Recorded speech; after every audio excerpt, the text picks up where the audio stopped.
तो बच्चों आज के इस वीडियो में हम लोग बात करने वाले हैं क्लास 12th बायोलॉजी का दूसरा चैप्टर और चैप्टर का नाम है पुष्पीय पादपों में लैंगिक जनन। तो बच्चों पिछले वीडियो लेक्चर में लोगों ने बात किया था कि परागकोश की संरचना क्या होती है और परागकोश की संरचना किस प्रकार से होती है, इन सभी बातों पर चर्चा किए थे।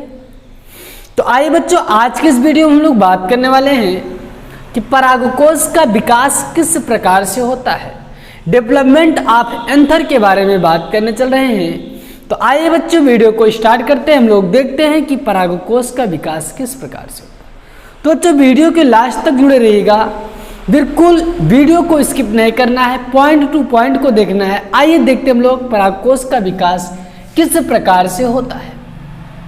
तो जब हम लोग परागकोश के विकास की बात करते हैं, कोई तरुण परागकोश है, परागकोश है, और जो तरुण परागकोश होता है, तरुण का मतलब होता है नौजवान, कोई नौजवान परागकोश है, उस परागकोश में बच्चों पाई जाते हैं सबसे बाहर एक त्वचा पाई जाती है जिसको लोग बोलते हैं बाह्य त्वचा बोलते हैं। अब जो तरुण परागकोश में बाह्य त्वचा होती है बच्चों, उस बाह्य त्वचा के नीचे जो बाह्य त्वचा रहेगी, बाह्य त्वचा के नीचे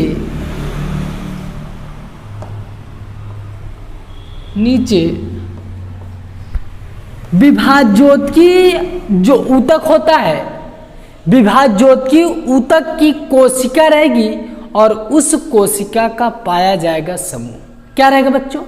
विभाज्योतिक ऊतक के कोशिका का समूह पाया जाएगा। क्या पाया जाएगा बच्चों? समूह पाया जाएगा।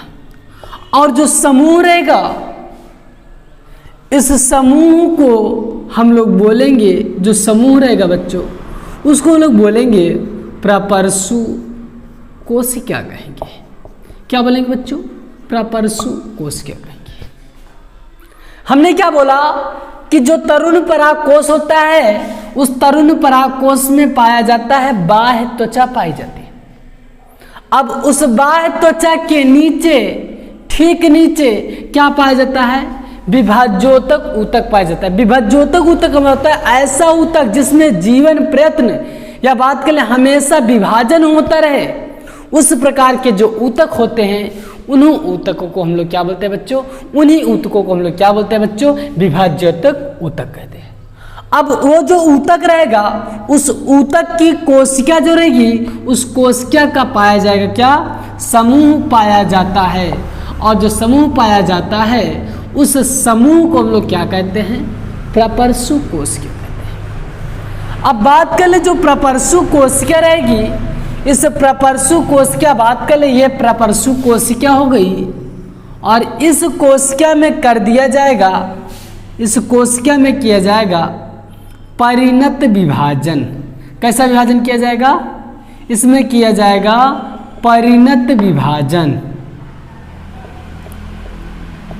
परिणत विभाजन किया जाएगा। अब परिणत विभाजन क्या होता है?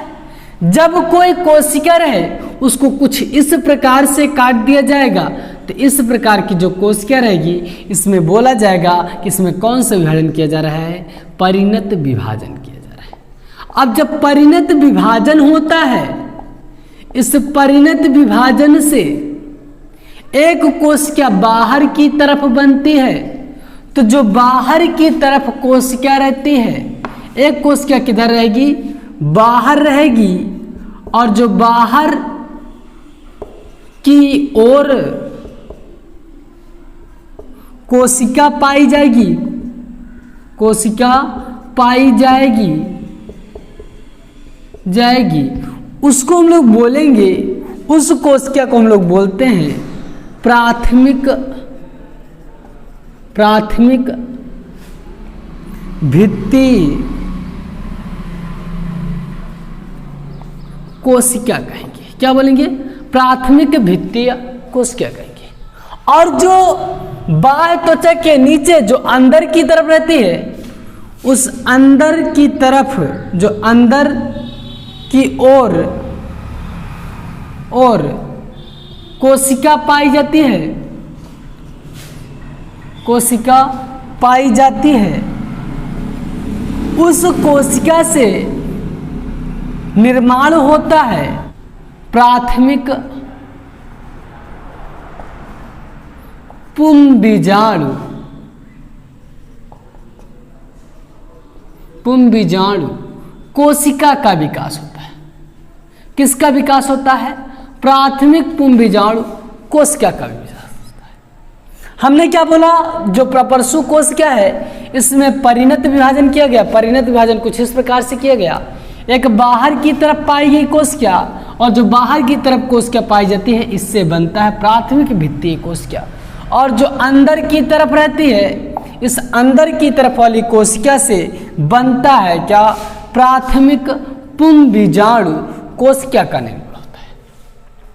अब जो बाहर की तरफ रहती थी, जो बाहर की तरफ कोशिका थी, इससे 3 कोशिकाओं का निर्माण होता है। फिर इससे तीन परत का निर्माण होता है।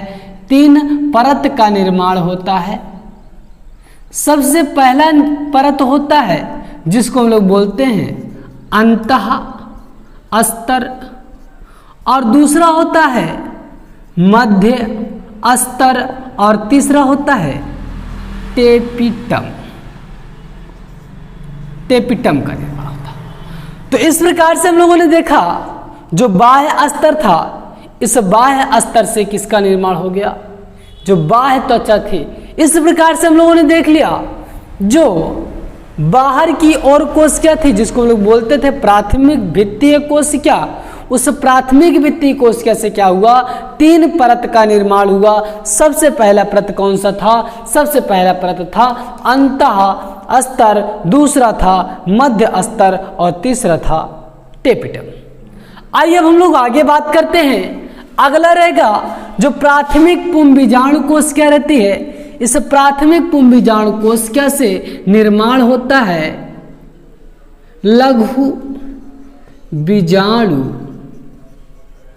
मातृ कोशिका का निर्माण होता है।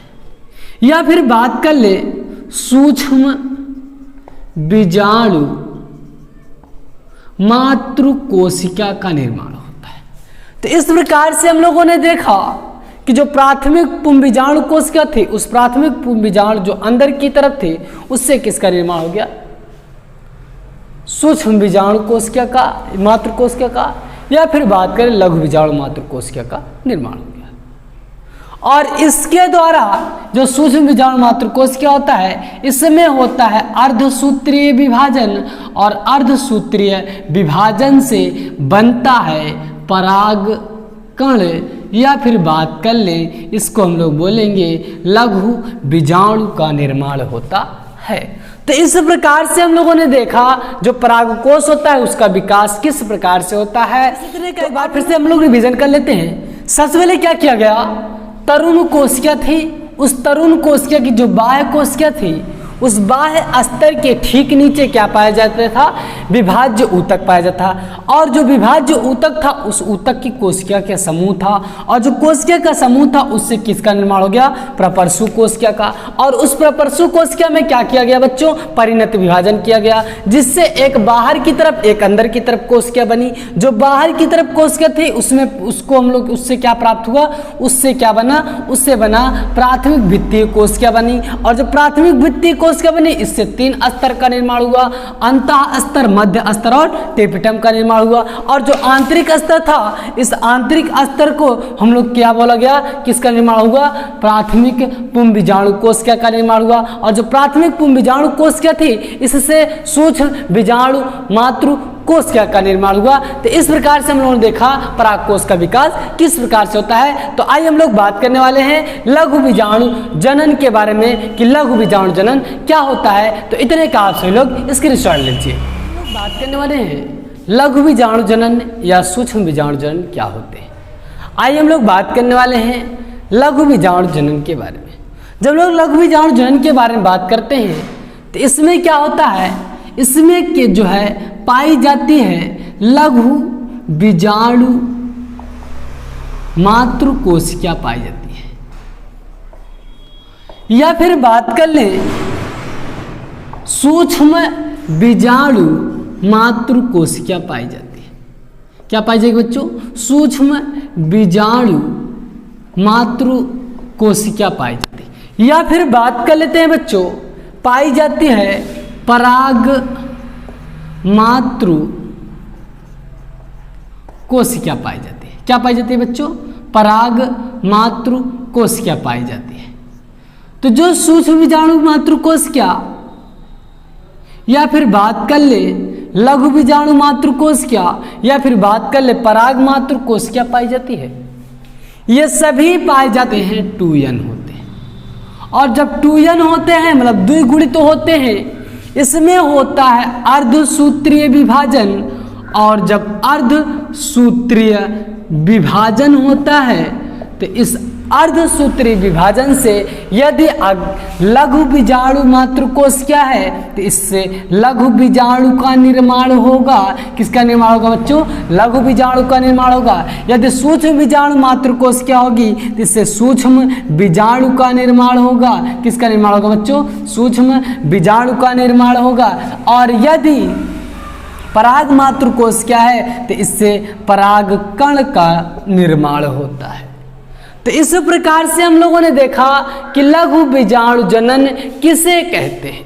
लघु बीजाणु का मतलब जनन का मतलब होता है कि जब लघु बीजाणु मातृ कोशिका में या फिर बात कर ले सूक्ष्म बीजाणु मातृ कोशिका में अर्धसूत्रीय विभाजन होगा, जिससे किसका निर्माण होगा? लघु बीजाणु, सूक्ष्म बीजाणु या फिर परागकण का निर्माण होता है। तो इस क्रिया को हम लोग क्या बोलते हैं बच्चों? इस क्रिया को हम लोग बोलते हैं लघु बीजाणु जनन कहते हैं। तो इस प्रकार से हम लोगों ने अभी तक लघु बीजाणु जनन के बारे में बात किया। लघु बीजाणु जनन, जिसको लघु बीजाणु जनन क्या होता है इसके बारे में बात किया। तो अब हम लोग अगले वीडियो में बात करेंगे लघु बीजाणु के बारे में, या फिर बात कर लें परागकण के बारे में कि परागकण क्या होता है और किस प्रकार से होता है। तो अच्छा वीडियो कैसा लगा? वीडियो अच्छा लगा तो वीडियो को लाइक करें और चैनल को सब्सक्राइब करें। मिलते हैं इसी प्रकार से अगले वीडियो के